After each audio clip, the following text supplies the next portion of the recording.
මචං ඒ ලෙවල් ඉවර කරලා ගෙදරට වෙලා නිකන් ඉන්න එපා. ජීවිතේ දිනන්න ඕන කාලේ මේකයි. කැම්පස් යන්න බැරි වුණා කියලා හීන අත්හරින්න එපා. මටත් ඔය වගේ කාලයක් තිබුණා. නමුත් මම දිගින් දිගටම උත්සාහ කළා. ඔයත් රාජ්‍ය සේවකයෙක් වෙන්න නම් නොපසුබට අඛණ්ඩ උත්සාහයෙන් වේලාසනින් ගමන් නරඹන්න. සෙමෙන් පියන ගන්න.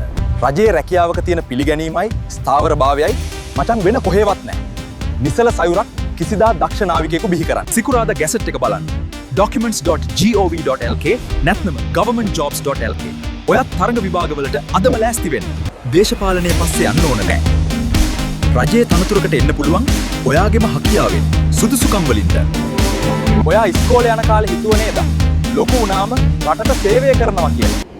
ඒ තීරණය ගන්න වෙලාව දැන් හරි. බුද්ධි පරීක්ෂණ ගණන් හදලා සාමාන්‍ය දැනීම සිංහල සහ ඉංග්‍රීසි භාෂාව වැඩි දියුණු කරගෙන වෙලාව නාස්ති නොකර වැඩ පටන් ගමු. ඒක නිසා